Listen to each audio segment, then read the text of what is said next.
PolicyDialogue को साथमा Nepal infrastructure bank limited, समृद्ध नेपालको लागि। नेपालमा सर्वाधिक डाउनलोड गरिएको हाम्रो पात्रो एप तपाईका लागि सधैँ सजिलो, सबै सजिलो, किनकि यसमा सबै छ।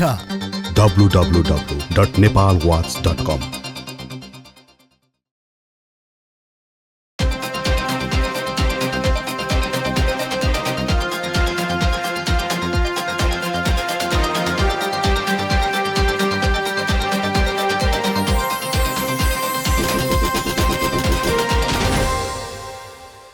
नमस्कार, पोलिसी डायलगको आजको अङ्कमा यहाँलाई स्वागत छ। म विमला राई पौड्याल। नीति अनुसन्धान प्रतिष्ठानसँगको सहकार्यमा नेपाल वाच मल्टिमिडियाले सञ्चालन गरेको यो कार्यक्रम नीति निर्माणका लागि सञ्चार पैरवी अभियान हो। आजको यो अङ्कमा हामीले जाजरकोट भूकम्प पछाडिको सामाजिक पक्षको विषयमा बहस गर्दैछौँ।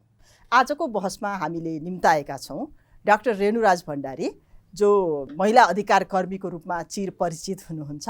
त्यसै गरी हामीसँग हुनुहुन्छ ध्रुव बहादुर खड्काज्यू, जो राष्ट्रिय विपद जोखिम न्यूनीकरण तथा व्यवस्थापन प्राधिकरणको प्रवक्ता हुनुहुन्छ। र हामीसँग हुनुहुन्छ डाक्टर अनिता शाह ढुङ्गाना, उहाँ राष्ट्रिय योजना आयोगको सदस्य हुनुहुन्छ। यहाँहरू सबैलाई कार्यक्रममा हार्दिक स्वागत छ। धन्यवाद। डाक्टर रेणुराज भण्डारीबाट कुरा सुरु गर्छु। डाक्टर रेणुराज भण्डारी चाहिँ महिला पुनर्स्थापना केन्द्रको संस्थापक अध्यक्ष पनि हुनुहुन्छ, तरङ्गिनी फाउन्डेसनको संस्थापक अध्यक्ष पनि हुनुहुन्छ, र त्यो सँगसँगै लामो समयदेखि महिला अधिकार कर्मीको रूपमा स्थापित हुनुहुन्छ। र भूकम्पको बेलामा, जब म भूकम्प सम्झिन्छु, 2072 सालको भूकम्पमा पनि तपाईँ फिल्डमै हुनुहुन्थ्यो, र अहिले यो कर्णालीमा आएको जाजरकोटको विशेष गरिकन जाजरकोट र रुकुम पश्चिमको भूकम्पमा पनि तपाईँ फिल्डमै देखिरहेका छौँ हामीले। अब यसो हेर्दाखेरि हामी सबैले सराहना गरेको विषय चाहिँ के हो भनेदेखि भूकम्प हुने बित्तिकै एकदमै तदारुकताका साथ उद्धारको कार्य भयो, रेस्क्यु भयो। त्यो चाहिँ हामीले 2072 सालको भूकम्पमा पनि हामीले सराहना गऱ्यौँ, र यसै पालिको भूकम्पमा पनि हामीले सराहना गरेको चाहिँ पक्ष छ, होइन? अब अहिले हजुर भर्खरै फिल्डबाट फर्किनु भएको छ, त्यहीँ बसेर काम पनि गर्नुभएको छ। भूकम्पबाट मृत्यु हुने त मृत्यु भइ नै सक्यो, बाँचेकाहरूको पनि कष्टकर जीवन देखिरहेका छौँ, र मृत्यु हुने क्रम बढेको पनि देखिरहेका छौँ। 28 जना चाहिँ मृत्यु भइसकेको भूकम्प पीडितको भने भूकम्पले मार्न नसकेको अहिले जाडोले मरिरहेका छन्। त्यो अवस्था चाहिँ हामीले सुनिराखेका छौँ यहाँ बसेर। हजुर फिल्डबाट आउनु भएको छ, समस्या के हो? हामीले किन चाहिँ त्यो उद्धार गरिसकेपछि उहाँहरूलाई राहत दिएर सजिलोसँग न्यानो ठाउँमा पुनर्स्थापित गर्न किन सकिरहेका छैन? अब यहाँनिर हेर्दाखेरि, अब हामी फिल्डमा बसेर काम गरेर हेर्दाखेरि चाहिँ कस्तो भने राहतको परिभाषा नै साँगुरो देखे पाएको छु कि मलाई सबभन्दा ठुलो समस्या भनेको चाहिँ राहत भने चाहिँ चामल दाल पुर्याइदियो भनेदेखि अनिखेरि त्यसपछि पुग्छ भनेर भन्ने खालको हाम्रो सोच छ एउटा। दोस्रो, अब अलिकति थप गरेर अब अलिकति त्यहाँनिर भएको भएर न्यानो लुगा भनेर भन्ने कुरा भयो। तर ठाउँ हेरेर व्यवस्थापकीय पक्ष र समूह हेरेर व्यवस्थापकीय पक्ष गर्नुपर्नेमा त्यहाँनिर चाहिँ कसैको पनि ध्यान छैन, होइन? मैले किन यो ठाउँ हेरेर र समूह हेरेर भनेर भन्यो भन्दाखेरि उद्धार गर्ने बेलादेखि नै ठाउँ अनुसारको, जस्तो मानौँ न अरू केही गर्न परेन होला, एउटा वृद्धलाई एक ठाउँमा राखौँ, महिलाहरूलाई एक ठाउँमा राखौँ, छुट्याएर राखौँ भनेर भन्ने भयो भने त्यो ठाउँलाई चाहिँ कम्तीमा अस्थायी टहरा बनाएर पनि प्रायोरिटाइज गर्न सकिन्थ्यो नि त, सामूहिक रूपमा, होइन? अनिखेरि यो प्रिपरेसनकै बेलादेखि पनि हामीले चाहिँ सामूहिक भवनहरू चाहिँ हाम्रो बन्ने, त्यो त बन्नुपर्ने हो नि, बनाउनु भएको भए त्यो सजिलो हुन्थ्यो होला। अब अहिले चाहिँ कस्तो छ भने जाजरकोटको इक्जाम्पल लिने हो भने त यति धेरै पुग्या छ त्यहाँनिर, संस्था व्यक्ति मृत्यु हुने बढी किन भयो भन्दाखेरि घटना ठुलो भएको छ, चिसो छ अहिले त्यहाँनिर, होइन? चिसो छ त्यो कुरा। अनि मैले चाहिँ के भन्छु भने प्रिपेरेटरी एक्टिभिटी नै राम्ररी भयो, मतलब हाम्रो तयारी नै राम्रो छैन क्या। हामी कहाँ तयारी भन्दाखेरि भुइँचालो आउँछ भनेर भन्ने मात्र, कम्तीमा हाम्रो हेल्थ पोस्ट राम्रो भइदिएको भए, मानौँ, होइन? बर्दिङ सेन्टर राम्रो भइदिएको भए, अस्पताल राम्रो भइदिएको भए, गाउँपालिकाको भवन राम्रो भइदिएको भए र त्यहाँनिर चाहिँ छुट्याएर राख्नुपर्ने भएको भएदेखि चाहिँ यसरी हुन्थेन, होइन? अब अहिले पनि कस्तो छ भने अस्थायी टहरा निर्माण त 2 दिनमा हुन्छ नि त, तर त्यो अस्थायी टहरा निर्माण गर्नु त्यो पनि सोचै भयो। म चाहिँ सोचै नपुगेको, तयारी नपुगेको देख्छु। भनेपछि 2072 को भूकम्पबाट हामीले सिकेनौँ, केही कुराहरू सिकेछौँ। जस्तो अहिले एकदम सिकेको कुरा भने चाहिँ सेनिटरी प्याड दिन चाहिँ सिकेका छौँ है हामीले, हेर्नुहोस् है, होइन? तर सेनिटरी प्याडको व्यवस्थापन गर्न नसिकाए पनि सेनिटरी प्याड दिन सिकेका छौँ, होइन? अलिकति पहिलेभन्दा चाउचाउ कम दिन सिकेका छौँ है। हुन्छ डाक्टर साहब, थ्याङ्क यू सो मच। यहाँले एकदमै ठ्याक्कै अब तयारी नपुगेको भनेर भन्नुभयो। अब यो तयारी गर्नकै लागि भनेर हामीसँग अहिले विपद न्यूनीकरण को र व्यवस्थापनको लागि छुट्टै प्राधिकरण बनेको छ तयारी गर्नको लागि। किनभने हाम्रो देश चाहिँ यो दैवी प्रकोप भन्थ्यौँ हामीले पहिला, अहिले प्राकृतिक प्रकोपले असाध्यै धेरै सताउने देशहरूमा पर्छ। अब झन् जलवायु परिवर्तनले पनि यस्ता प्रकोप त झन् धेरै आउँछ। त्यो भएर यसलाई चाहिँ नियमित रूपमा तयारी गर्नुपर्छ, नियमित रूपमा रेस्पोन्स गर्ने हाम्रो क्यापासिटी, हाम्रो क्षमता बढाउनुपर्छ भनेर नै ऐन पनि बनेको छ। र त्यसपछि चाहिँ हामीले यो जोखिम न्यूनीकरण तथा व्यवस्थापन भनेर प्राधिकरणै बनाएका छौँ। किन तयारी पुगेन त? तयारी नपुगेको कुरा हो, तर विगतको तुलनामा राष्ट्रिय क्षमता बढेको छ। हामीले नीति र कानुनको हिसाबबाट हेऱ्यो भने नीति र कानुन भनेको समाजको सोचको एउटा स्तरलाई रिफ्लेक्ट गर्ने माध्यम र मान्छेको व्यवहार र आचरणलाई गाइड गर्ने त्यो गाइडलाइन पनि हो। अहिले चाहिँ यो रूपान्तरण गर्ने चाहिँ सङ्क्रमणकालीन अवस्थामा छौँ। जस्तो हामी दैवको ऐन थियो, अहिले हजुरले नै भन्नुभयो, यसलाई विपद ऐन बनायौँ। तर अझै पनि यो दैवकै हो कि विपद भने चाहिँ अरू हो भनेर हामी क्लियर भइसकेकै छैनौँ। विपद भनेको प्राकृतिक पनि हुन्छ, अब म्यानमेड पनि भयो, मान्छेले पनि बनाए। अब तर अहिले पनि हाम्रो चाहिँ राहत कोषको नाम चाहिँ प्रधानमन्त्री दैवी प्रकोप सहायता कोष होइन। भनेपछि नीतिगत तहमै नीति कसले बनाउँछ भन्दाखेरि त हामी अनुमान गर्न सक्छौँ हामी सङ्क्रमण र यो रूपान्तरणको सङ्क्रमणमा छौँ एउटा कुरा। त्यस कारणले पनि हामी के गर्ने भन्ने क्लियर छैन भने अनि के गर्छौँ त? एउटा कुरा त्यो नीतिगत हिसाबले, राष्ट्रिय हिसाबले। दोस्रो हिसाबले भन्यो भने तयारी पर्याप्त भएन। तर तयारी भएकै कारणले यो वर्ष अथवा यो जाजरकोट व्यवस्थापन चाहिँ राम्रो भयो। अरूले पनि भन्नुभयो, डाक्टर साहबले नि अहिले भर्खर रेणु डाक्टर साहबले भन्नुभयो, हामीले राति 12 बज्नलाई 13 मिनट बाँकी हुँदाखेरि गएको हो। त्यसैले त 18 गते घटना भन्ने हुन्छ, 13 मिनटका कारणले 17 गते परेको छ। त्यो मध्यरातमा गएर चाहिँ सुरक्षाकर्मीहरू ठाउँमा पुगे, उद्धार गरे, उपचार गरे, त्यही दिन एकै दिनमा त्यो सम्पूर्ण काम सकियो। यो क्षमता बढेको, त्यो बढ्यो। मैले भन्नु खोजेँ क्षमता बढ्यो, विगतको सिकाइबाट क्षमता बढ्यो। र फिल्डमा जाँदाखेरि स्वास्थ्यकर्मी अनि आवश्यक औजार उपकरण सहितको स्वास्थ्यकर्मी चाहिँ उज्यालो हुँदा 7-8 बज्दाखेरि फिल्डमा पुगेको छ। त्यो पनि तयारीकै परिणाम न हो? त्यसैले त्यो क्षेत्रमा पनि हाम्रो एउटा तयारी पुग्यो। दोस्रो कुरा, र अब विगतमा चाहिँ सुरक्षाकर्मी तयारी पुग्यो भन्नुहुन्छ, चिसोकै कारण चाहिँ 28 जना मैले भनेको चाहिँ होइन, पर्याप्त भएन तर बढ्यो। वृद्धले औषधि पाएको छैन अरे, औषधि दीर्घरोगीले औषधि मैले यहाँ के भन्दैछु भने तयारी पर्याप्त भएन तर तयारीको क्षमता बढ्दैछ, यसलाई बढाउँदै लैजानु पर्ने छ। गोदामहरू चाहिँ तयार गरेका छौँ तर त्यो सानो भयो, अब यसलाई बढाउनु छ। जस्तो त्यसै दिन केही राहत सामग्रीहरू त्यहाँ कम्बल थिए, भाँडाकुँडाहरू थिए होइन, अनि त्रिपाल अब प्राय सबै जिल्लाहरूमा चाहिँ एक एकवटा पुग्ने गरिकन बनाइसकेका छौँ। जाजरकोट र रुकुम पश्चिममा पनि छ। यो पर्याप्त छैन। तर 2072 को भुइँचालोको जुन प्रभावितहरूको स्केल थियो नि, त्यो हेरी त जाजरकोट र रुकुम पश्चिमको त सानो स्केलको हो नि त। अनि हामीले 2072 को सिकाइलाई हेरेर तयारी गरेका, तर पनि हामीले पुर्याउन नसक्नु, अहिलेसम्म कम्बल नपुग्नु, अहिलेसम्म चाहिँ औषधि नपुग्नु भनेको त फेरि तयारीमा त धेरै ठुलो ग्याप हो कि जस्तो लाग्छ नि हजुर। हजुरले भन्नुभएको कुरा हो, त्यहाँ अहिले मान्छेको मृत्यु भएको छ, त्यो दुःखद पक्ष छ। तर के छ भने सामान नपुगेको होइन, सामान पुगेको छ। हाम्रो वितरणको समस्या, वितरणको समस्या 5-7 वर्ष अगाडि यी जिल्लाहरूमा चाहिँ सदरमुकाम सडक मार्गले जोड्ने योजना आउँथ्यो 5-7 वर्ष अगाडि। भनेपछि यी त दूरदराजका गाउँहरू छन्, त्यो गाउँमा अहिले पनि सामान पुर्याउने परिस्थिति के होला हामी एउटा कल्पना गर्न सक्छौँ। जिल्लामा स्थानीय पालिकाको जिल्लाको सदरमुकामसँग पुगेको छ सामान। मलाई चाहिँ हेर्नुहोस् है, अब जस्तो जिल्ला अवस्था सामान पुग्न सक्ने अवस्था छ, सामान पुग्ने अवस्था छ। म तपाईँलाई एउटा के उदाहरण दिउँ भने ओरेकले हामीले यहाँबाट ट्रकमा सामान हालेर हामीले भोलिपल्ट बेलुका चाहिँ ठाउँमा पुर्याइसकेका थियौँ। रोडहरूको समस्या चाहिँ अलिक कम हो, सामान ट्रकमा हालेर पुर्याएको छौँ। तर वितरणमा समस्या। तर हाम्रो सरकारी सामान चाहिँ गएर गोदाममा सदरमुकाममा छ, त्यसपछि चाहिँ त्यहाँनिर के छ भनेदेखि कसको मान्छेलाई पहिले बाँड्ने, कसको मान्छेलाई त्यो समन्वयको समस्या हो। समन्वयको पाटोमा राष्ट्रिय योजना आयोग छ हामीसँग। राष्ट्रिय योजना आयोगले 2072 सालको भूकम्पमा चाहिँ राम्रै समन्वय गरेको भनेर भनिन्छ। उहाँहरूले त्यति बेला त झन् स्थानीय तह पनि थिएन, प्रदेश सरकार पनि थिएन, केन्द्र सरकार मात्रै माथि थियो, तल पुर्याउनको लागि निकै गाह्रो थियो। त्यस्तो बेलामा पनि हामीले समन्वय गरेका थियौँ होइन। अब यत्रो ठुलो प्राधिकरण बन्यो, तयारी पनि उहाँहरूले गर्नुभएको छ, तर पनि हाम्रो सामान यहाँबाट गएर सदरमुकाममा थन्किन्छ।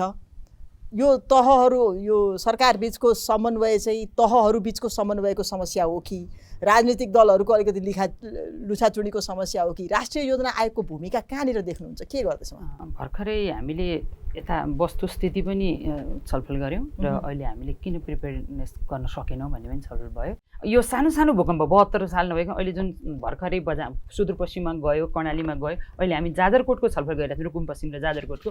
यसमा चाहिँ यो प्राधिकरणले एकदमै तदारकको साथ काम गरेको छ र लोकल लेभलले पनि एकदमै राम्रो काम गरेको देखियो। केमा गरेको देखियो भन्दा रेस्क्युमा एकदमै राम्रो गरेको देखियो, त्यसको रिलिफको कुराहरूमा चाहिँ र रिहेबिलिटेसनमा चाहिँ अलिकति स्लो गएको देखिया छ। अब हतार हुने सामानहरू जाने प्रिपेयर्डनेसमा लगेर गोदाममा लगेर राख्ने कुरा भएको छ। स्थानीय अब यो संविधानले पनि दिएका अधिकार, साझा अधिकारहरू तिनटै तहका सरकारहरूमा साझा अधिकारहरूमा पनि यो विपद व्यवस्थापन सम्बन्धी छ, अधिकार छ, सङ्घको छ, प्रदेशको छ। यी साझा अधिकारमा सङ्घ, प्रदेश र स्थानीय तहको पनि छ। स्थानीय तहका 22 वटा एकल अधिकार मध्ये पनि छ। त्यसैले स्थानीय तहले आफ्नो यसमा चाहिँ विपद व्यवस्थापन निकै ठुलो मेहनत पनि गरेको देखिन्छ। यो चाहिँ अलिकति अहिले फर्स्ट टाइम भएर पनि होला। अहिले हामी सङ्घीय शासन व्यवस्थाको दोस्रो निर्वाचनको पनि यो निर्वाचित पदाधिकारी जुन अभ्यासमा छौँ, त्यति बेला चाहिँ हिजो हामी त्यति तयारी थिएनौँ अथवा त्यसको हामीसँग थिएन होइन। अब हामीले चाहिँ यी सरकारहरू सबैले त्यो अनुसारको गर्नुपर्ने आवश्यकता छ र अहिले राष्ट्रिय योजना आयोगले अहिले त्यति बेला पिडिएनएदेखि सबै कुरा राष्ट्रिय योजनाले गर्यो। अहिले समन्वयको उसमा चाहिँ नि प्राधिकरणसँग र सम्बन्धित निकायहरूसँग समन्वय गरेर एउटा राष्ट्रिय योजनाले छुट्टै एउटा डेस्क पनि राखेको छ। त्यसमा चाहिँ समन्वयको लागि गरेका छौँ। त्यही समन्वयको डेस्कको आधारमा भोलि हामीले राष्ट्रिय योजना अहिलेको भूमिका फरक छ। हिजो 72 सालको भूमिका राष्ट्रिय योजनाको फरक थियो, अहिलेको यो सङ्घीय शासन समन्वयमा रिबिल्डिङ, रिकन्स्ट्रक्सन, भोलि कस्टिङका रिसोर्सेसका कुराहरू र प्लानिङका कुराहरूमा राष्ट्रिय योजना आयोगले सम्बन्धित निकायमा गर्छ। 2072 सालमा म राष्ट्रिय योजना आयोगको सदस्यको रूपमा थिएँ त्यति बेला चाहिँ भूकम्प जाने बित्तिकै उद्धारका कामहरू गृह मन्त्रालयले एकदम तदारुकताका साथ गर्यो। ठाउँ ठाउँमा विपद व्यवस्थापन समितिहरू थिए, त्यो समितिहरू पनि एक्टिभेट भए र त्यसपछि राहतहरू पुर्याउन थाले। 3 दिनपछि मलाई दिदीहरू जस्तै अधिकार कर्मीहरूले आएर के भन्नुभयो भने डाक्टर रेणुले अहिले जे भनिराख्नु भएको छ त्यही भन्नुभयो। के भन्नुभयो भने किशोरीको लागि लुगा फेर्ने ठाउँ छैन, सुत्केरीको लागि खानेकुरा छैन, ल्याक्टोजिन दुध पनि हालेको छैन, किशोरीहरूको लागि चाहिँ सेनिटरी प्याड छैन, के खालको राहत सामग्री पठाएको तिमीहरूले भन्नुभयो। अनि म त एकदमै सक भएँ, किनभने गृह मन्त्रालयको त्यत्रो टिम बसेर चाहिँ राहत सामग्री तयार गरेर पठाएको छ, के भयो त भनेर चाहिँ मैले बुझ्न खोज्दाखेरि के भेटियो भनेदेखि गृह मन्त्रालयमा जुन राहत सामग्रीहरू पठाउने भनेर निर्णय गरेर प्याकेजमा यो सामानहरू भनेर किनियो, हालियो, पठाइयो नि, त्यहाँ चाहिँ एउटा पनि महिला हुनुहुँदो रहेछ त्यो निर्णय गर्ने ठाउँमा। एउटा पनि महिला नभइसकेपछि त्यो बच्चाले दुध खान्छ भन्ने पनि त्यहाँ हुने बाउहरूले बिर्सिनु भयो। त्यसपछि त्यहाँ बुढाबुढी वृद्धहरू छन्, सुगरका रोगी होलान्, के ब्लड प्रेसरका रोगी होलान् भन्ने खालको कुरा पनि उहाँहरूले बिर्सिनु भयो होइन। अनि महिला छ, छुट्टै चाहिँ लुगाहरू चाहिन्छ, सेनिटरी प्याडका कुराहरू चाहिन्छ भन्ने कुरा पनि बिर्सिनु भयो। त्यो भयो। त्यसपछि चाहिँ धेरै नागरिक समाजहरूले त्यति बेला चाहिँ राहत सामग्री उठाएर पठाउनु भयो। अहिले मलाई एउटा खुसी के लाग्यो भने कम्तीमा सेनिटरी प्याड चाहिँ पुगेको छ भनेर। सेनिटरी प्याड चाहिँ छ। अब नि हामीसँग म अहिले हजुरसँग आउँछु, यो झन्डै 1,28,000 झन्डै 1,29,000 जति घरहरू प्रभावित भएका छन्, त्यसको रिकन्स्ट्रक्सनको कुरामा म राष्ट्रिय योजना आयोगकोमा आउँछु। तर अहिले मलाई चाहिँ म डाक्टर रेणुसँगै जान्छु, अहिलेका त्यहाँका सामाजिक र राहत गर्नुपर्ने, तुरुन्तै रेस्पोन्स गर्नुपर्ने खालका सवालहरू के हो? पहिले त तातो ठाउँ नै चाहियो, तातो ठाउँ चाहियो क्या, जाडोबाट बचाउनु पर्यो। म त डक्टर पनि हो होइन, त्यसले गर्दा कस्तो हुन्छ भने जतिसुकै न्यानो लुगा लाएर दिए पनि जे दिए भने पनि माथिबाट तपाईँको शीत आउँछ, चिसो आउँछ। जाजरकोटको सर्ट ठाउँमा हिउँ पर्छ होइन। अब हामी अहिले जसरी सेफ स्पेस बनाएर हामी बसिरहेको छौँ, हाम्रै स्टाफहरू जो बसिराख्नु भएको छ पालमा बसिरहेको छ, कति उनीहरू सबै सुनिन लाग्छ स्टाफहरू पनि होइन। अनि त्यति चिसो छ। अनि फेरि कति ठाउँमा चाहिँ त पुलिसहरूको एकदमै राम्रो, जहाँ राम्रो छ त्यहाँ राम्रो भन्नु पनि पर्छ। पुलिसहरूको एकदमै राम्रो सपोर्ट छ। आफ्नो सानो ठाउँमा भए पनि ल यहाँनिर आउनु बस्नु गरेर एक खालले उहाँहरूले अब त सबै त त्यो पुलिस सेन्टरमा सामूहिक रूपमा सेल्टर बनेको छैन होइन। त्यसैले सबभन्दा पहिलो त सेल्टरै चाहियो। भनेपछि अहिलेलाई सबैको घर ठडी नसक्ने अवस्थामा सामूहिक न्यानो सेल्टरहरू बनायो भने हुन्थ्यो। एउटा त्यति गाह्रो कुरो भएन, गाह्रो छँदै छैन होइन। अर्को कुरा के छ भन्दाखेरि यो सरले पनि बुझ्नुपर्ने यो वन डोर पोलिसी भनेर भन्यौँ नि हामीले होइन। वन डोर पोलिसी एकदमै राम्रो हो वितरणको लागि, तर के भयो भनेदेखि त्यसले सबै कुराहरू रोकिदिएको छ क्या। त्यस कारणले वन डोर पोलिसी छिटो भएन। त्यसलाई ठिक छ स्थानीय तहमा कुनै एनजिओ गएर कसैले राहत वितरण गर्छ भने त्यो सिडिओसँग पर्मिसन लिनु पर्यो, या सिडिओले आफ्नोमा राहत आइसकेपछि सिडिओले तिमी यो बाँड तिमी यो बाँड तिमी यो बाँड भनेर गर्नै मिल्दैन रहेछ। अहिले सिडिओले मात्रै होइन क्या, त्यहाँको होल कमिटीले डिसाइड गरेर अनि त्यसपछि बल्ल बल्ल जान्छ क्या। नमस्ते, म पारस खड्का। हामी कसैले पनि पशुपन्छीहरूप्रति निर्दयी व्यवहार नगरौँ। आफ्नो घरपालुवा पशुपन्छीलाई आवश्यक आहार, वासस्थान, स्वास्थ्य सेवा, स्वतन्त्रता र माया प्रदान गरौँ। पशु कल्याण स्थापनाको लागि पशुपन्छीहरूलाई सबै किसिमका दुर्व्यवहारबाट मुक्त गरी भयरहित वातावरण सुनिश्चित गरौँ। धन्यवाद।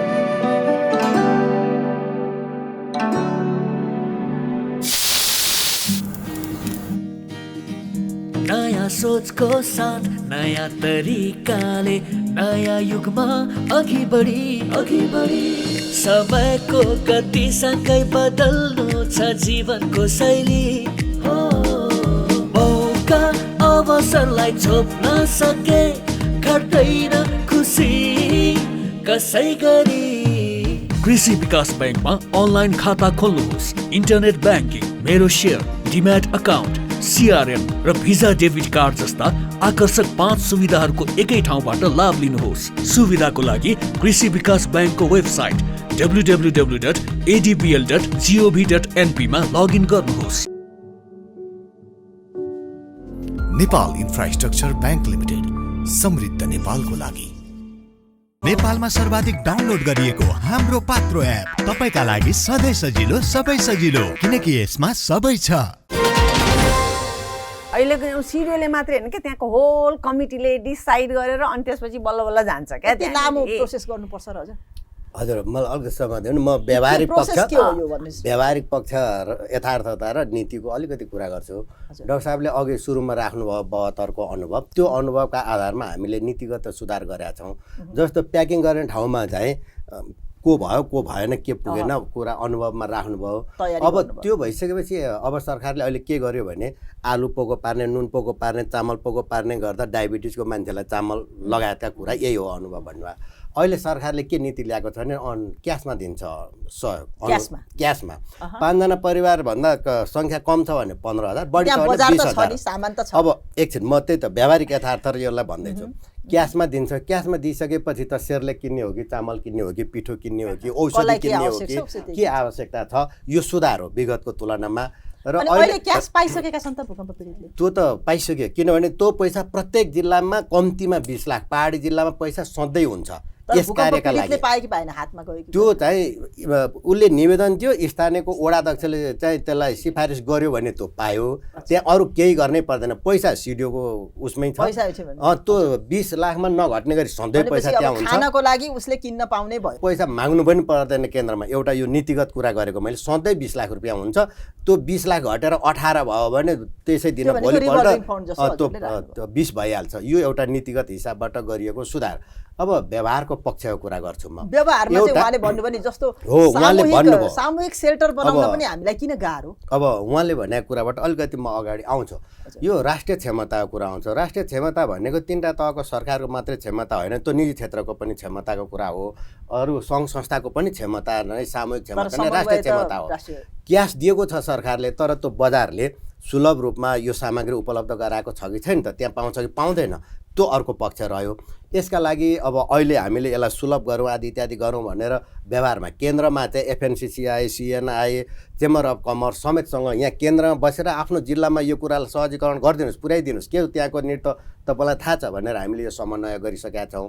अनि यसका लागि आवश्यक ओरिएन्टेसनहरू गरिसकेका छौँ। अघि डाक्टर साहबले भन्नुभयो त्यहाँ संस्था सामग्री थुप्रिएका छन्, एक द्वार नीति बुझाइमा गलत भयो। त्यो लगेर द्वार भनिसकेपछि एउटा द्वार भनेपछि त्यो एउटा ढोका छ सिडिओको अगाडि, त्यो ढोका लगाएर होइन त्यो सामान राख्ने अनि त्यहाँ त्यो बिलो बाँडे जस्तो भागभन्डा गर्ने अनि उठाएर लाने, यो बुझाइरह्यो, यो गलत भयो। यो के हो भने त्यहाँ जिल्लामा चाहिँ विपद व्यवस्थापन समिति छ, अनि त्यहाँ चाहिँ सबै स्थानीय तहको प्रमुखहरू पनि हुनुहुन्छ त्यो समितिमा।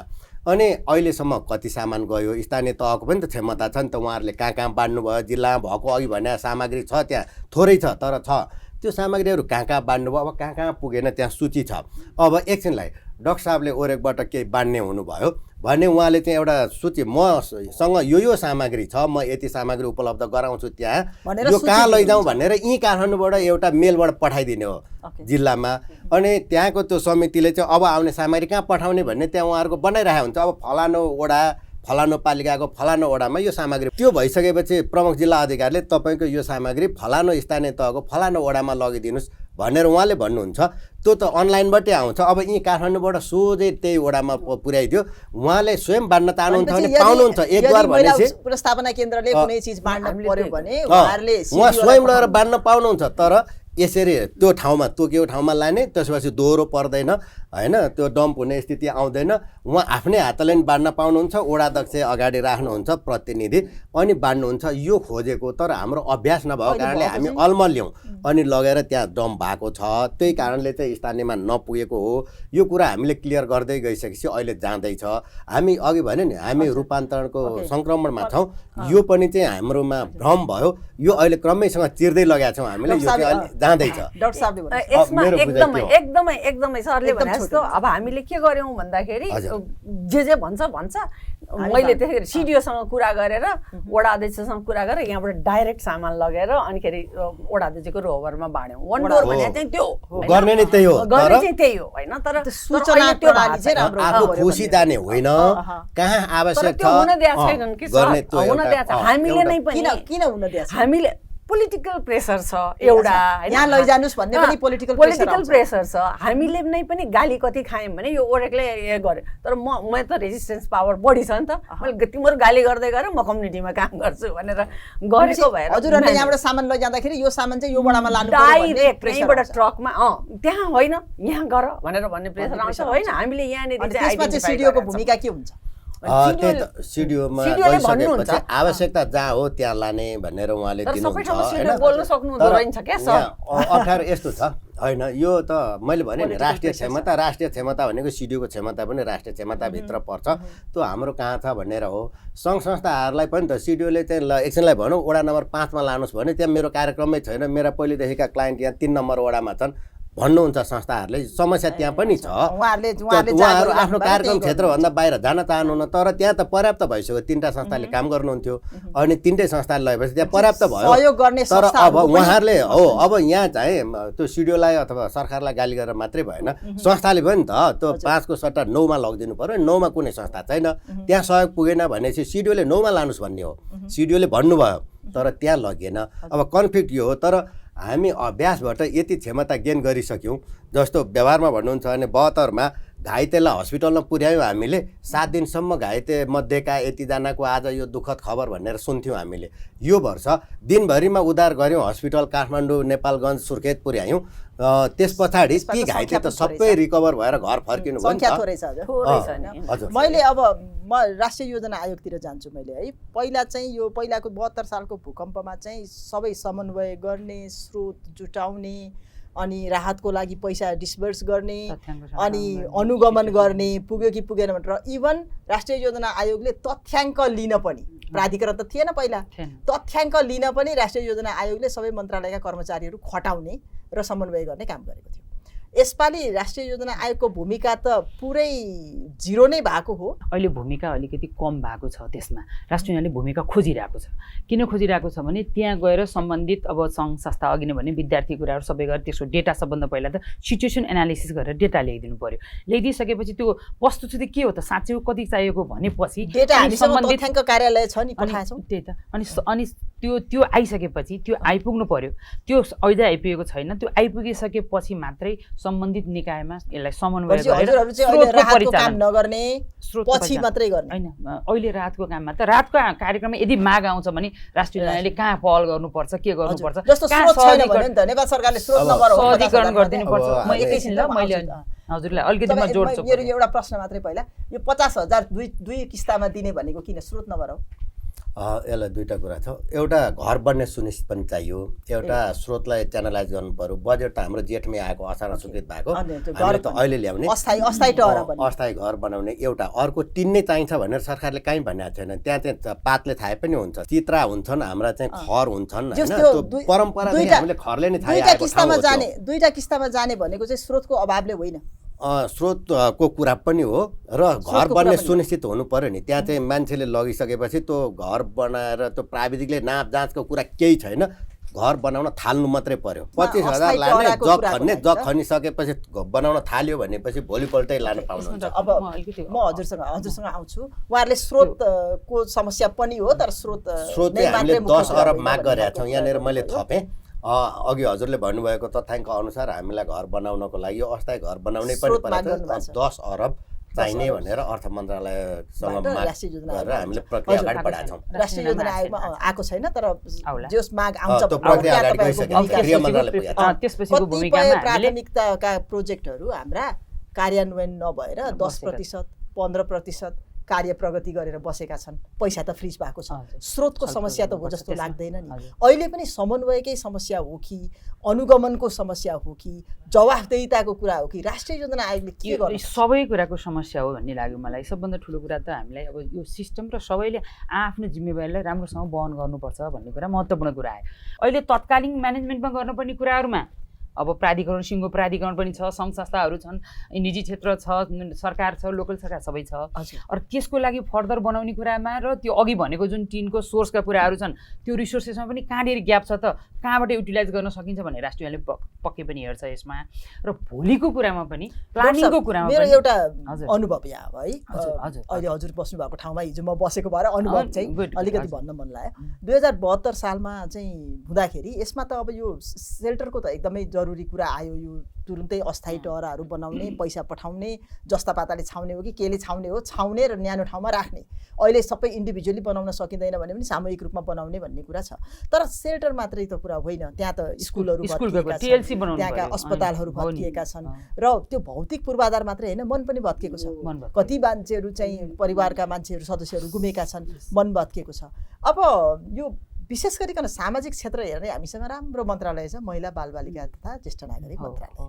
हामीले त्यति बेला चाहिँ के गरेका थियौँ भनेदेखि कम्तीमा महिला बालबालिका तथा ज्येष्ठ नागरिक मन्त्रालयले संरक्षणको कुरो जिम्मा लिने, त्यहाँबाट जाने, त्यो समन्वय पनि गर्ने, स्रोत पनि पुर्याउने, मनोवैज्ञानिक काउन्सिलिङ पनि गर्न जरुरी छ त्यो मन्त्रालयले के त्यो कुरा चाहिँ महिला मन्त्रालयले हेर्नुपर्छ भनेका थियौँ। र त्यति बेला डाक्टर सम्झिनुहुन्छ होला हामीले धेरै संस्थाहरूलाई बोलाएर त्यति बेला चाहिँ त्यो काउन्सिलिङको कुरा पनि गरेका थियौँ। कोरोनाको समयमा पनि त्यो कुरा गरेको पोलिसी बनाएर अहिले अनि अब त्यस्तै स्कुलमा चाहिँ डिस्टेन्ट लर्निङ यो कोरोनाको बेलामा हामीले देख्यौँ।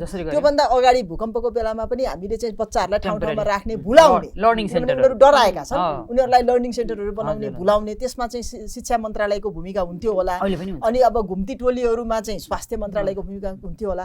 अनि राष्ट्रिय योजना आयोगले त सबै मन्त्रालयलाई समन्वय गर्छ।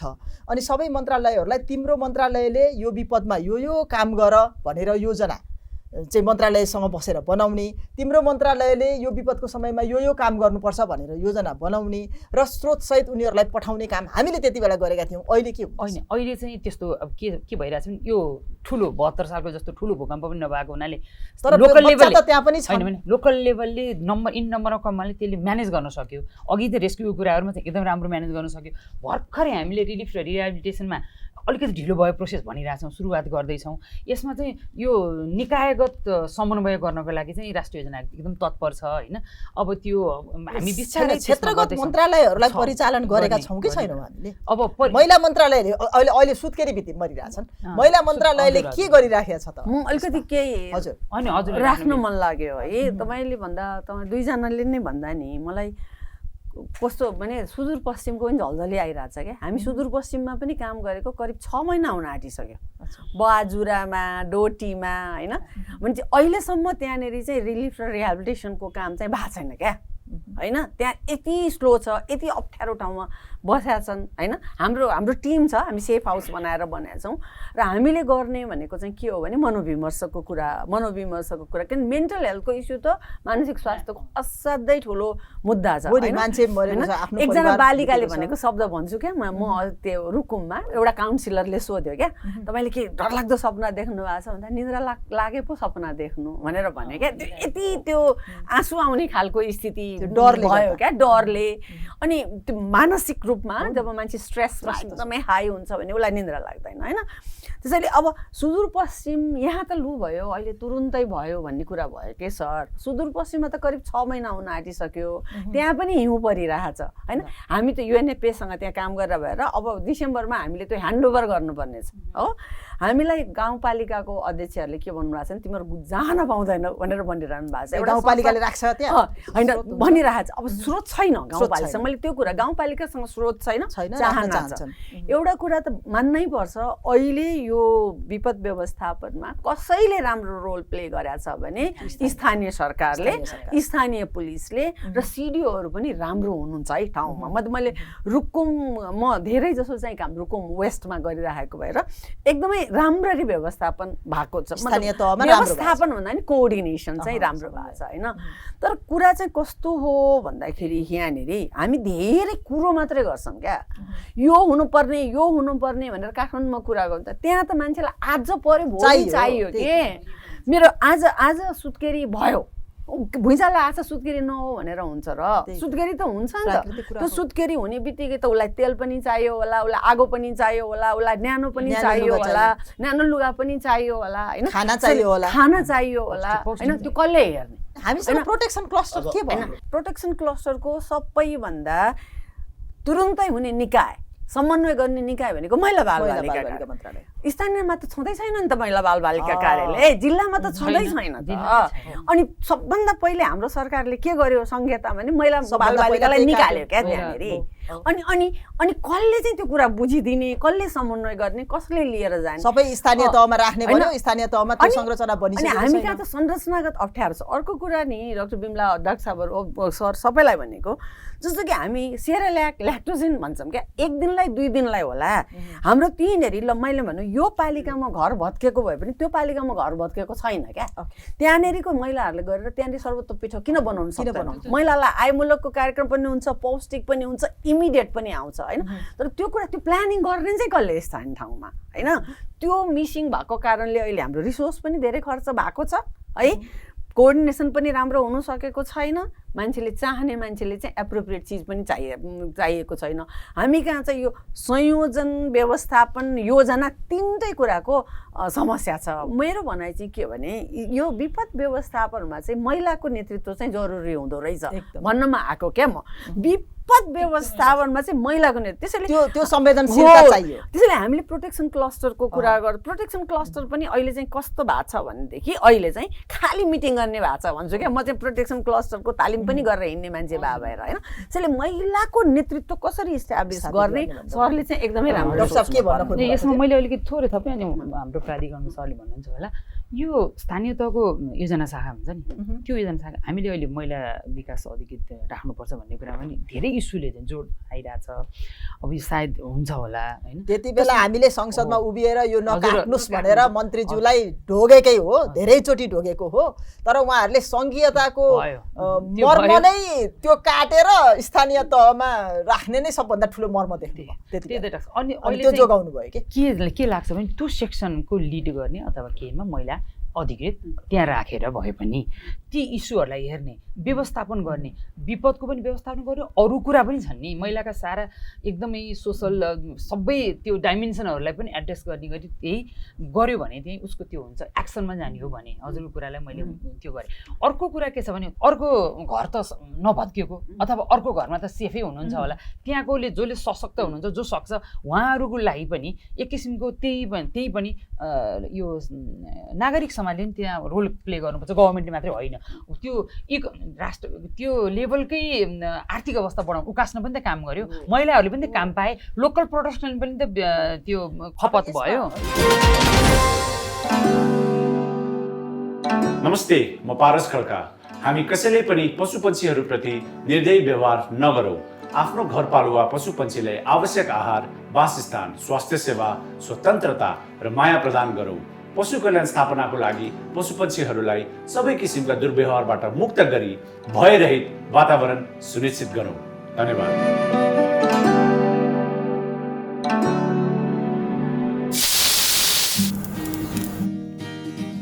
नयाँ सोचको साथ नयाँ तरिकाले नयाँ युगमा अघि बढी समयको गतिसँगै बदल्नु छ जीवनको शैली। मौका अवसरलाई छोप्न सके घट्दैन खुसी कसै गरी। कृषि विकास बैंकमा अनलाइन खाता खोल्नुहोस्। इन्टरनेट ब्याङ्किङ, मेरो सेयर, डिम्याट अकाउन्ट, CRM र भिजा डेबिट कार्ड जस्ता आकर्षक 5 सुविधाहरूको एकै ठाउँबाट लाभ लिनुहोस्। सुविधाको लागि कृषि विकास बैंकको वेबसाइट www.adbl.gov.np मा लगइन गर्नुहोस्। नेपाल इन्फ्रास्ट्रक्चर बैंक लिमिटेड, समृद्ध नेपालको लागि। नेपालमा सर्वाधिक डाउनलोड गरिएको हाम्रो पात्रो एप तपाईका लागि सधैँ सजिलो, सबै सजिलो, किनकि यसमा सबै छ। मैले कोरोनाको समयमा देखेँ र त्यो कुरा अहिले पनि लागू हुन्छ जस्तो मलाई लाग्छ। विपदको विपद त विपद नै हो होइन।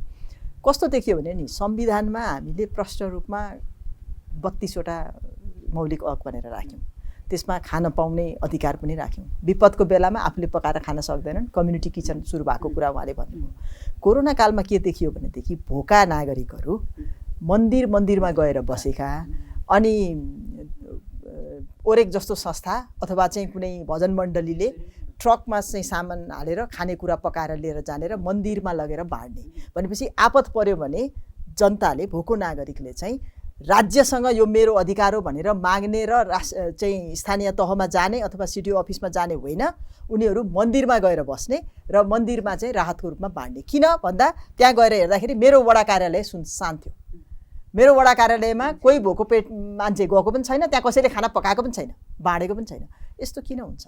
हामीले त मन्दिरमा गएर यदि बाँड्छौँ भने त उसको त भगवान्प्रति बढी आस्था हुने भयो, संस्थापट्टि बढी आस्था हुनु भयो। राज्य छ मलाई बचाउँछ, राज्य हो भन्ने कुराको प्रत्याभूति नागरिकले कहिले गर्ने? नयाँ इस्युमा जानु अगाडि त्यो पहिलेकै कुरालाई कन्क्लुड गरेर जाँदा राम्रो होला। मैले चाहिँ के ठाने भने जस्तो अघि हजुरहरूले चाहिँ यो के अरे क्लस्टरहरूको कुरा गर्नुभयो, हामी अलिक पछाडि कुरा गरिरहेछौँ। हामी पोलिसी डायलगमा छौँ, अलिक अगाडि बढिसक्यो यो स्टेजहरू। हामीले खोज हुँदा राहत सक्यौँ, त्यो विषय अब क्लोज गर्ने बेला भयो। त्यसमा राहत पनि सक्यो। अब राहतमा चाहिँ 25 वर्षीय सुत्केरी मरेको छ त होइन, त्यो सुत्केरी राहतको कारणले होइन, राहतको स्टेज सक्यो, विपद व्यवस्थापनको चाहिँ स्टेज हुन्छ। अब हामी चाहिँ सेल्टरको अस्थायी आवासको तहमा प्रवेश गऱ्यौँ। हामीले यहाँ कुरा गर्नुपर्छ र अस्थायी आवासका लागि हामीले कार्यविधि बनायौँ, पैसा पठायौँ। कार्यविधिले चाहिँ सरलीकृत गर्न हामीले कार्यान्वयनमा गएर 26 गते कार्तिक 26 गते बनाएको कार्यविधिमा दोस्रो संशोधन भइसक्यो। भनेपछि हामी रात काम गरेका छौँ। 10 बजे अगाडि हामी यो क्षेत्रमा काम गर्ने मान्छेहरू पुगेका छैनौँ।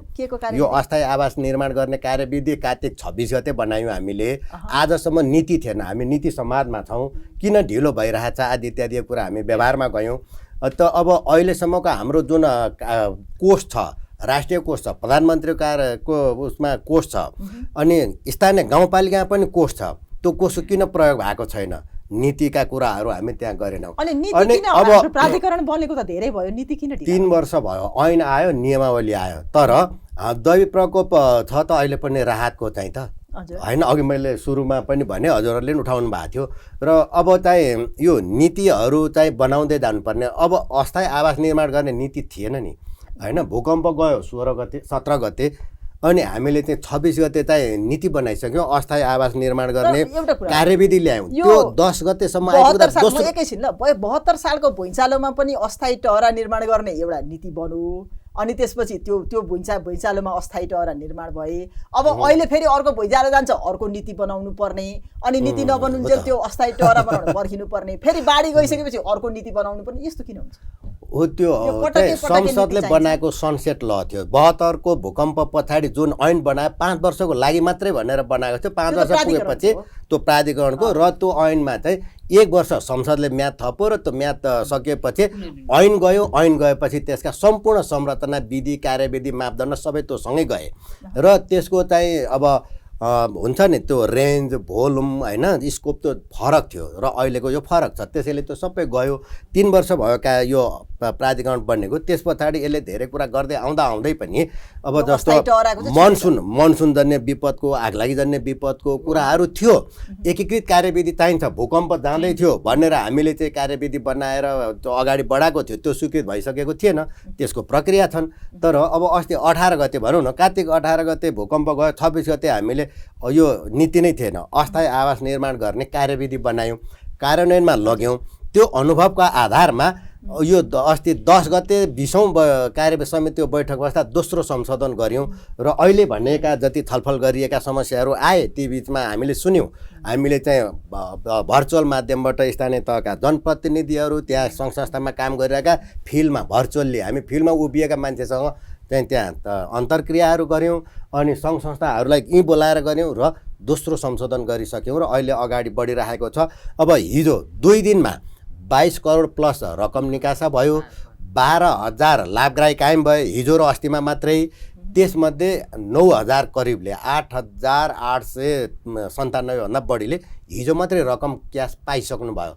भनेपछि यसरी चाहिँ अगाडि बढाइरहेका छौँ। नीति नभएको कारणले, नीतिको कारणले नीतिगत हिसाबबाट अगाडि जाँदैछौँ।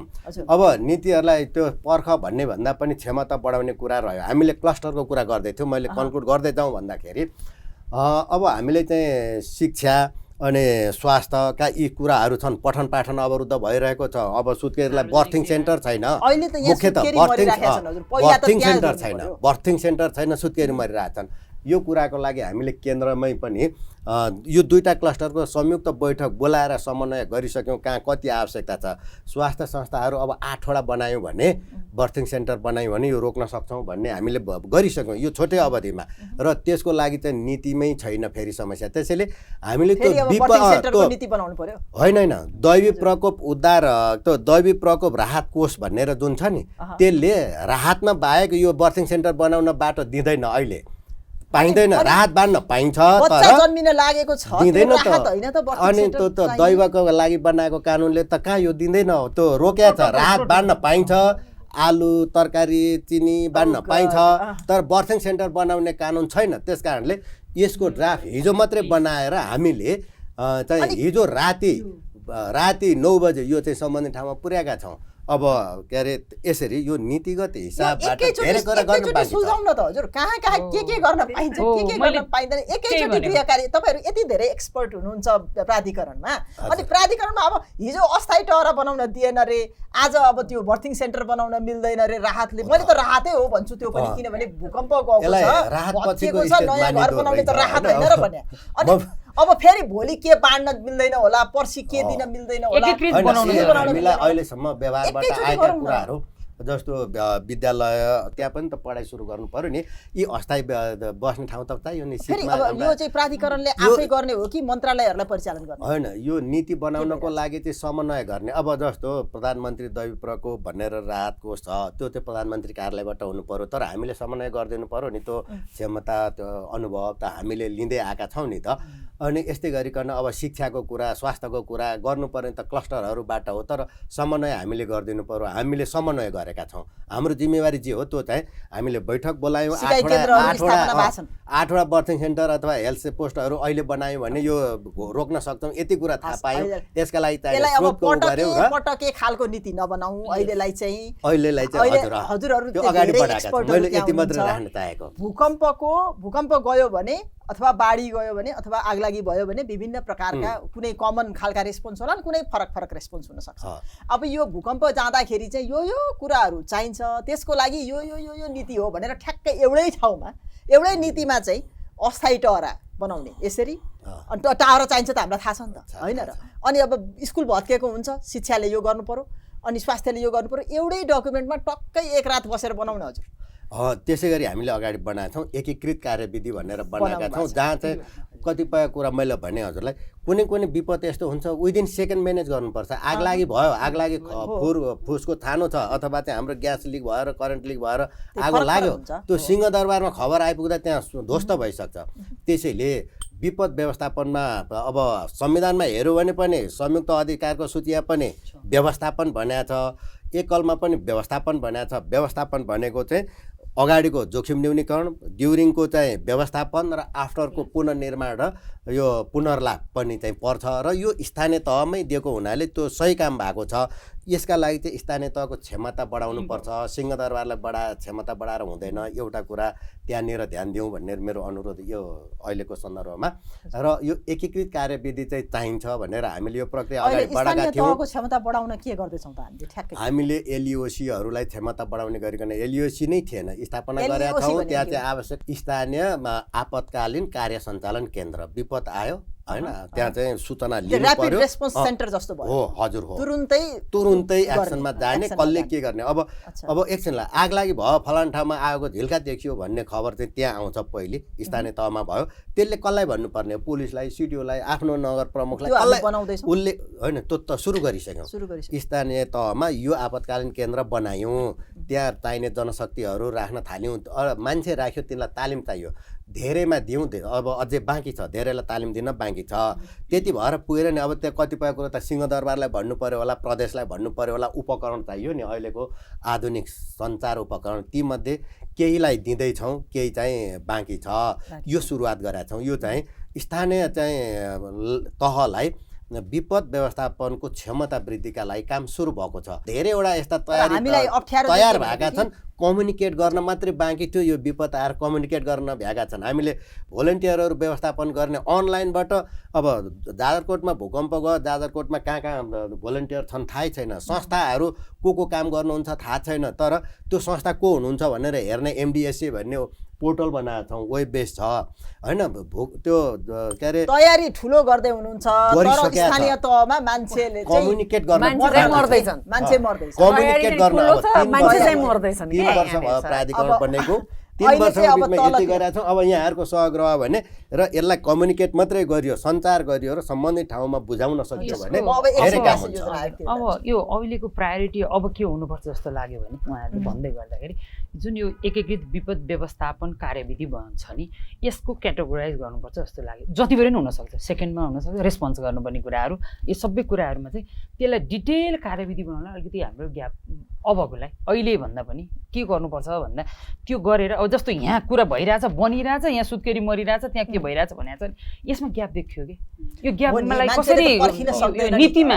जस्तो अरू अन्त हेऱ्यौँ, इन्डोनेसिया हेऱ्यौँ, बङ्गलादेश हेऱ्यौँ, जापान हेऱ्यौँ भने मिनिस्ट्री, विपद व्यवस्थापन मिनिस्ट्री त्यो अन्तर्गत सबै हुने र एकदम वेल के भन्छ त्यो अलि सुप्रा मिनिस्ट्री टाइपको जिम्मा सबै कुरा आफैले गरे हुन्छ र त्यसलाई एड्रेस हाम्रो गर्न पनि सक्छ। परिकल्पना त राष्ट्रिय योजना आयोगले सबै मन्त्रालयलाई चाहिँ लगाम लगाएर काम गर्न सक्ने परिकल्पना हो नि। हो, राष्ट्रिय योजना आयोग अहिले सङ्घीय शासन व्यवस्थामा सङ्घ, प्रदेश र स्थानीय तह छ। यो अभ्यास हजुरलाई पनि थाहा छ। राष्ट्रिय होइन नि, राष्ट्रिय योजना आयोगले गर्नुपर्ने भूमिकामा प्राधिकरणसँगको समन्वय र सम्बन्धित निकायहरूसँगको समन्वयमा मात्रै उसले अहिले स्थानीय तह इम्पावर गर्नु पर्यो। संहिताको मर्मलाई त्यहाँ हामीले गर्न भएन, उनको एकल अधिकारमा हामीले हस्तक्षेप गर्न मैले भएन। राष्ट्रिय योजना आयोगको काममा भन्दाखेरि सम्झेँ अब पुनर्निर्माणको काम सुरु हुन्छ। हजुर, अहिले त अस्थायी टहरा नै पुगिसकेको छैन, मान्छेहरू मर्न थालिसके, पुनर्निर्माणको काम सुरु हुन्छ। अब स्कुलहरू बन्छन्। हजुर, अब यो कस्तो हुन्छ भने बिल्ड ब्याक बेटर भन्दो रहेछ। Build back हिजो जस्तो थियो त्यो भन्दा राम्रो बेटर बनाउने। हजुर, राम्रो बनाउने। त्यो चाहिँ अर्को पालि भूकम्प आयो भने नढल्ने, अर्को पालि चाहिँ अब हिजो अपाङ्ग भएकाहरूले चाहिँ स्कुल जान सक्दैन थियो भने अब बन्ने स्कुलमा चाहिँ अपाङ्गता भएकाहरू सजिलोसँग जान पाउनु पर्यो होइन। अब वृद्धहरूलाई हिजो कम्युनिटी हलहरू थिएनन् भने अब अहिले त्यो बनाउन सकियो। यो एउटा अवसर पनि हो, विपदले अवसर पनि दिन्छ भनेर भनिन्छ। विशेष गरिकन पुनर्निर्माणले राम्रो बनाउनको लागि अवसर दिन्छ भनेर भनिन्छ। त्यसको लागि राष्ट्रिय योजना आयोगले के गर्छ? राष्ट्रिय योजना आयोगले अहिले 16औं योजना बनाइरहेको अवस्था छ। यो 16औं योजनामा यो कुरालाई हामीले राम्रोसँग सम्बोधन गर्ने गरी चाहिँ छलफल अगाडि बढाएका छौँ। यसले हामीलाई एउटा अवसर पनि दियो। घर कस्तो बनाउने? अब घर कस्तो बनाउने भन्दाखेरि यो महिला, बालबालिका, ज्येष्ठ नागरिक, अपाङ्गता फ्रेन्डली हुने घर बनाउनु पर्यो। अर्को कुरा त्यो भवन निर्माण संहितालाई पालना गर्ने गरी बनाउनु पर्यो। त्यसको अनुगमन मूल्याङ्कन राष्ट्रिय योजना आयोग लगायतका निकायहरूले गर्नु पर्यो। फेरि गाइडलाइन बनाउनको लागि टाइम लाग्छ होला। अहिले होमवर्क गर्दै हुनुहुन्छ कि गर्दै होइन? अब हामी गर्दैछौँ। अब हामीले त इन्डिकेटिभ बन्ने होला। हामीले त 16औं योजनामा इन्डिकेसन दिने हो। इन्डिकेटिभ फ्रेजिङहरू हुन्छ त्यहाँ। यो गरिदिनु पर्यो भने त्यो अनुसारको प्रदेशले, स्थानीय तहले, सङ्घ संस्थाले, सम्बन्धित सङ्घका निकायहरूले, मिनिस्ट्रीहरूले त्यसलाई फलो गरेर एक्सनमा लाने हो नि त, कार्यान्वयन लाने। अब कार्यान्वयन भयो कि भनेर हजुरलाई थाहा छँदैछ, कार्यान्वयन भयो कि भएन भनेर हेर्ने सुप्रिम भनेको फेरि राष्ट्रिय आयोगले अनुगमन मूल्याङ्कन गर्ने भयो। डाक्टर रेणुलाई नै सोध्छु फेरि पनि। अहिले हजुरले अब हामीसँग सरकारको प्रवक्ता नै हुनुहुन्छ, प्राधिकरणको प्रवक्ता भनेको सरकारको अहिलेको अवस्थामा, जाजरकोटको अवस्थामा अथवा रुकुम पश्चिमको अवस्थामा सबैभन्दा ठुलो अथोरिटी हो विपद प्राधिकरण, र त्यसको पनि प्रवक्ता भनेपछि त सबैभन्दा ठुलो अथोरिटी है उहाँ हुनुहुन्छ। र त्यसपछि चाहिँ राष्ट्रिय योजना आयोग भनेपछि स्रोत खोज्ने, योजना बनाउने उहाँले हुनुहुन्छ। अब उहाँहरूलाई ठ्याक्कै हजुरले चाहिँ यो सामाजिक दृष्टिबाट विशेष गरिकन अघि हामीले भन्यौँ यो चाहिँ मानसिक स्वास्थ्यका कुरा छन्, खान नपाएका कुरा छन्, औषधि नपुगेको कुरा छ, त्रिपाल नपुगेको कुरा छ। हामी यहाँ ठुल्ठुला कुरा गर्छौँ। सरकारलाई र राष्ट्रिय योजना आयोगलाई हजुरले चाहिँ यो गर न, यो सामाजिक व्यथितिलाई, यो चाहिँ विपदलाई गर्नको लागि भन्ने के दिन सक्नुहुन्छ? मैले प्राधिकरणलाई भन्नु पर्यो भनेदेखि चाहिँ म अघि पनि भनेको थिएँ अलिकति छिसिक, म के भन्छु भने तपाईँहरूको हरेक योजना बनाउँदा चाहिँ सामाजिक सेक्टरलाई पनि लगेर फिल्डमा काम गर्ने सामाजिक क्षेत्र, यो इन्टरनेसनल एजेन्सी मात्रैले पुग्दैन क्या। त्यो एउटा कुरो चाहिँ एकदमै क्लियरली तपाईँहरूले राख्नुपर्छ। अर्को कुरा राहत, अघि डाक्टर बिमलाले पनि बेला बेलामा भनिराख्नु भएको छ क्या, त्यो सुत्केरी बच्चा जन्माउने पनि राहत हो। ठिक छ, अरू कसैले त्यो होइन भनेर भन्छ भने हामी बनाऊँ न, हाम्रो नियम त हाम्रो बनाउन सक्छौँ नि होइन। अनि स्वास्थ्य केन्द्र भत्किएपछि बर्थिङ सेन्टर बनाउनु राहत होइन? अनि अब बर्थिङ सेन्टर अघि भनिरहेछ, बर्थिङ सेन्टरमा बच्चा जन्माउँछ क्या, जन्मिने बित्तिकै स्याहार गर्ने सेन्टर पनि चाहियो क्या त्यहाँनिर। त्यो भनेको चाहिँ अब टेम्पोररी सेल्टरको कुरा होला या त्यहाँनिर चाहिँ पोस्ट डेलिभरी, त्यो कुराहरू चाहिँ प्लानिङमा चाहिँ जाँदाखेरि प्लानिङ चाहिँ अलिकति समावेशी हिसाबले र फिल्डमा काम गरेकोहरूलाई जोडेर चाहिँ गर्नु पर्यो सर। महिलाको आँखाबाट हेर्नु पर्यो, सामाजिक क्षेत्रको आँखाबाट हेर्नु पर्यो। र अर्को एउटा एकदमै हेर्दै नहेरेको जुन अहिले सरले भनिराख्नु छ नि, यो 4-6वटा स्टेप भन्छौँ कि जुन हामीले चाहिँ यो विपद व्यवस्थापनमा, त्यो 6वटा स्टेपै मात्र, हरेक स्टेप इन्टरकनेक्टेड हुन्छ कि। अनि राहतको बेलामा चाहिँ टेम्पोररी सेल्टरको कुरो नगर्ने भनेर भन्ने होइन। त्यसैले त्यो इन्टरकनेक्टेडनेसलाई चाहिँ कसरी हामीले ल्याउने भन्ने कुरा चाहिँ गर्नुपर्छ होला भन्छु सर। एउटा स्टेज सकिएको हुँदैन, अर्को स्टेज सुरु भइरहेको हुन्छ। कुनै मान्छेलाई एउटा स्टेजमा हुन्छ, अर्को मान्छेलाई फेरि एउटै मान्छे पनि अहिले यो राहत त्यसलाई निकाल्यो, निस्किने बित्तिकै उसलाई बस्ने ठाउँ चाहियो क्या। भनेपछि ऊ त सेकेन्ड स्टेजमा त ऊ आइसक्यो त, भनेपछि त्यो कसरी इन्टरकनेक्टेडनेस भएर गर्ने हो। यसमा चाहिँ सोसियल सेक्टर, अब महिला, अपाङ्गता योग्यता भएको व्यक्तिहरूको राम्रो इन्भल्भमेन्ट चाहिँ भएर प्लानिङ गर्नुपर्छ र वुमेन लिडरसिपलाई कसरी इस्टाब्लिस गर्ने त्यो चाहिँ सोच्नुहोस् भन्ने कुरा चाहिँ उहाँलाई राख्न चाहेँ मैले। प्लानिङ कमिसनमा भन्दाखेरि चाहिँ अघिदेखि म्याडमले भनिराख्नु भएको छ अब अहिले स्थानीय तहको पनि प्लानिङ छ भन्छ, तर पनि कस्तो रहेछ भने हाम्रो त माथिबाट तल बगेको देश हो क्या। सङ्घीय प्लानिङ योजना कस्तो छ त्यसले चाहिँ सबै तलतिर चाहिँ इफेक्ट पारिहाल्दो रहेछ, त्यही कपी गर्छन् होइन। त्यसैले यो योजना भनेको चाहिँ सर्ट टर्म र लङ टर्म हुनु पर्यो। इमिडिएट रिलिफको कुरा होला, लङ टर्म कसरी जाने भनेर भन्ने कुरा। त्यहाँ पनि म त्यही नै के भन्छु भने हामी पदमा पो छैनौँ होला त धेरै मान्छेहरू, तर धेरै अनुभवी मान्छेहरू तपाईँहरूको योजनामा पनि सघाउन सक्छन् भनेपछि त्यो मान्छेहरूसँग चाहिँ कन्सल्ट गरेर चाहिँ जान पर्यो होइन।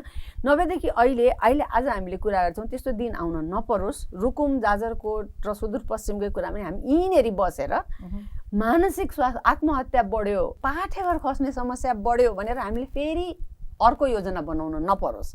अहिले नै हामीले अहिलेको सुत्केरी हुने महिलाको स्याहार राम्ररी गरेनौँ भने भोलि पाठेर खस्ने समस्या बढ्छ। अहिले पनि हामी कहाँ चाहिँ पिआइडी भन्छौँ क्या, हामीले तल्लो पेटको सङ्क्रमण जुन छ त्यो तल्लो पेटको सङ्क्रमण रुकुम वेस्टमा र जाजरकोटमा एकदमै बढी भएको ठाउँ।